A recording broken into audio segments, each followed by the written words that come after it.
It was a cold winter night in the small town of Willow Creek, upstate New York.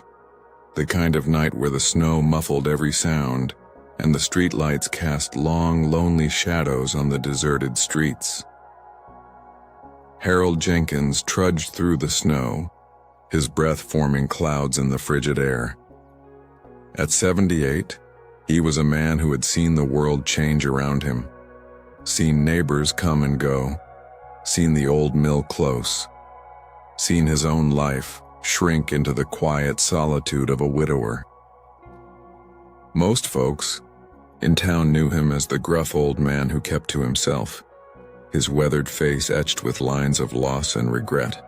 They didn't know the weight he carried tonight, heavier than the snow piling on his shoulders. Just that morning, the doctor had delivered the news. Terminal lung cancer, a few months at best. "I'm sorry, Harold," the doctor had said, his voice soft with pity. "There's nothing more we can do." Harold stopped in front of his house, a small, sagging cottage that hadn't felt like a home since his wife, Margaret, died 10 years ago. The porch creaked under his boots, the wind whistling through the bare maple trees lining the street. He fumbled with his keys, his gnarled fingers stiff from the cold, when he noticed something odd, a shadow on his porch that didn't belong. At first he thought it was a pile of rags blown in by the storm, but then it moved. A figure, small and hunched, shivering in the dim glow of the streetlight. "Hey, what are you doing here?" Harold barked, his voice rough as gravel. The figure shifted and a pair of wide, frightened eyes met his. It was a girl, no older than 16. Her tangled brown hair plastered to her face, her thin jacket no match for the biting wind. "I'm sorry, sir," she stammered, her teeth chattering. "I didn't mean to trespass, I have nowhere else to go." Harold's instinct was to snap at her, to tell her to get lost, to go to the shelter or the police. He wasn't a charity, and he sure as hell didn't need some kid complicating his last days. But something in her voice, a raw, trembling desperation, stopped him cold. It reminded him of Margaret, the way she'd sounded when she'd begged him to forgive their son after that awful fight years ago. He hadn't listened then, and the silence between him and his children had stretched into a decade. "Get inside," he said gruffly, turning the key in the lock. "You'll freeze to death out here." The girl hesitated, then scrambled to her feet and followed him into the house. The warmth hit them like a wall, the faint smell of wood smoke lingering from the fireplace he hadn't lit in days. Harold pointed to a threadbare armchair by the hearth. "Sit. I'll make some tea." As he shuffled to the kitchen, the kettle rattling on the stove, he wondered what he was doing. He wasn't the type to take in strays, never had been. But those eyes, that voice, they'd pierced through the fog of his own despair. When he returned with 2 steaming mugs, the girl was perched stiffly on the edge of the chair, her hands clenched in her lap. "What's your name?" he asked, handing her a mug. "Emily," she whispered, wrapping her trembling fingers around the warmth. "Why are you out here alone, Emily? Don't you have family?" She shook her head, tears brimming in her eyes. "My parents, they're not good people. I had to get away." Harold sat across from her in his old recliner, the springs groaning under his weight. He knew about broken families. His own kids, Daniel and Sarah, lived hundreds of miles away. Their last calls little more than awkward small talk. He'd pushed them away after Margaret's death, too drowned in grief to see their pain. "Well," he said, his tone softening despite himself, "you can stay here tonight. We'll figure something out in the morning." That night, Harold lay awake in his narrow bed, the wind howling outside. His chest ached, a dull reminder of the cancer eating away at him. But his mind was on Emily. Why had he let her stay? Was it pity or something he couldn't name? He drifted into a restless sleep, dreaming of Margaret's laugh, her gentle hands, and the life he'd let slip away. Morning came gray and quiet, the snow still falling in thick flakes. Harold found Emily already awake, folding the blanket he'd given her and wiping down the coffee table with a rag she'd found.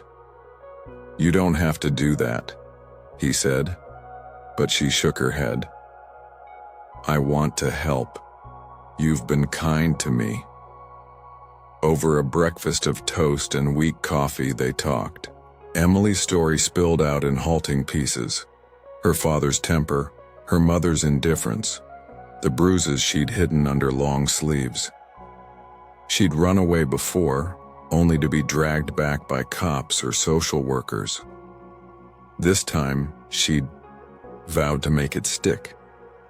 Harold listened, his coffee growing cold, a knot tightening in his gut. He saw in her a stubborn resilience, a spark he'd lost somewhere along the way. Days turned into weeks, and Emily became a quiet presence in the cottage. She swept the floors, cooked simple meals, burnt grilled cheese one night, lumpy oatmeal the next, and filled the silence with chatter about school, music, anything to keep the gloom at bay. Harold grumbled at first, but he couldn't deny the way the house felt alive again. The way the smell of butter sizzling in a pan chased away, the musty stillness, but his health was fading. He hid the coughs that rattled his chest, the way his legs wobbled when he stood too long. Emily noticed, though. She was sharp like that. One afternoon, as he sank into his recliner with a grimace, she set down the broom and faced him. "Harold, are you okay? You don't look well." He avoided her gaze, staring at the fire crackling in the hearth. "I'm fine," he muttered, but she stepped closer, her voice firm. "Don't lie to me. I'm not stupid," he sighed, the weight of it all pressing down on him. "I have cancer, Emily. Lung cancer. Doctors say I've got a few months, maybe less." Her face crumpled, tears spilling over.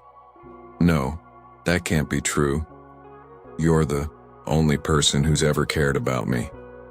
Harold reached out, his hand shaky but steady enough to grasp hers. "Listen to me, kid. Life's full of surprises. Some good, some bad. It's what we do with the time we have that counts." The words hung between them, heavy and true. In that moment, Harold saw it clear as day. Helping Emily had given him something to hold on to, a purpose he hadn't felt since Margaret. He'd been so wrapped up in his own regrets, pushing away his kids, shutting out the world, that he'd forgotten what it meant to care. The next day, a storm hit Willow Creek, the worst in years. Snow piled against the windows, the wind screaming like a banshee. Harold and Emily stayed inside, the power flickering as they huddled by the fire. She was quieter than usual, her knees drawn up to her chest, staring into the flames. "What's on your mind?" Harold asked, poking at the logs with a stick. Emily hesitated, then pulled something from her pocket, a crumpled envelope, yellowed with age. "I found this in the attic when I was looking for blankets. It's addressed to you." Harold frowned, taking it from her. The handwriting was Margaret's, unmistakable even after all these years. His heart thudded as he tore it open, unfolding, a single sheet of paper. The date at the top was from 12 years ago, 2 years before she'd died. "Dear Harold, if you're reading this, I'm gone, and I'm sorry for keeping this from you. I didn't know how to tell you, didn't want to break your heart more than I already have. There was a baby, Harold. Ours. A little girl, born when we were young and scared, before we got married. I gave her up. Thought it was the only way. I've carried that secret ever since, and I've hated myself for it. Her name was Emily. I don't know where she is now, but I hope she's safe, loved. Forgive me, please. I love you always. Margaret. The letter slipped from Harold's hands, landing on the floor with a whisper. His breath caught, a sharp pain, slicing through his chest, not from the cancer, but from the shock of it. Emily. His Emily. He looked at her, her wide eyes watching him, and the pieces clicked into place. The dates didn't match, she was too young. But the coincidence was staggering, a twist of fate that left him reeling. Harold. Emily's voice was small, scared. What's wrong? He couldn't speak, couldn't find the words to explain the impossible. Instead, he handed her the letter, his hands trembling. She read it, her lips parting in a silent gasp, and when she looked up, tears streamed down her face. This isn't me, she said, her voice breaking. But it feels like it could be. Like we were meant to find each other. Harold nodded, his throat tight. Maybe we were. The storm raged on, but inside the cottage, something shifted. Harold told Emily everything. About Margaret, their life together, the mistakes he'd made. She listened, and then she shared more of her own pain, the years of feeling unwanted, invisible. They cried together, laughed a little, and by the time the fire died down, a bond had formed, fragile but real. In the weeks that followed, Harold threw himself into making things right.